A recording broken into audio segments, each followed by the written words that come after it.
Hello बच्चों, यहाँ पे हमें A vector, B vector and C vector linearly dependent vectors दिए हुए हैं एंड सी का मैग्नीट्यूड √3 दे रखा है। हमें अल्फ़ा बीटा की वैल्यू फाइंड करनी है। तो सबसे पहले लीनियर डिपेंडेंट वेक्टर्स की कंडीशन जानते हैं।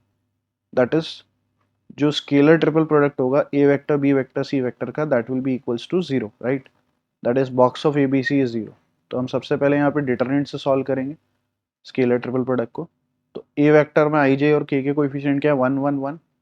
बी में क्या है, 4 3 and 4, and then we have 1 alpha and beta, and that is equals to what, 0.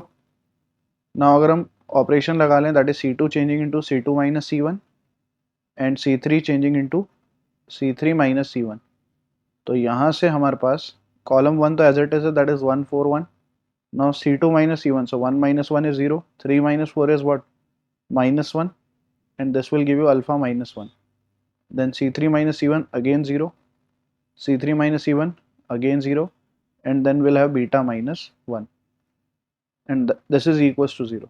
तो जब हम डिटरमिनेंट को एक्सपांड करेंगे तो will simply have minus 1 times beta minus 1, right, and minus of 0 times alpha minus 1, and that will be equals to 0. ये determinant को हमने open कर लिया, राइट. तो यहाँ से हमारे पास minus beta plus 1 equals to 0 आ रहा है. तो बीटा की वैल्यू तो हमारे पास कितनी आ गई बच्चों, 1 आ गई.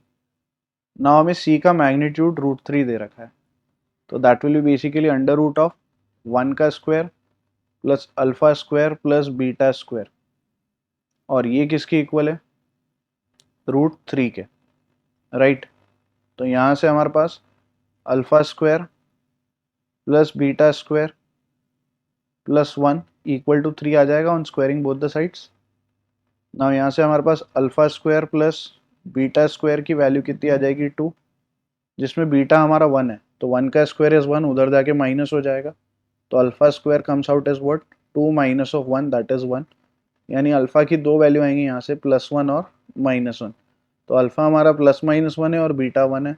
ये हमें कौन से ऑप्शन में दिख रहा है, ऑप्शन डी में, अल्फा +-1 एंड बीटा 1.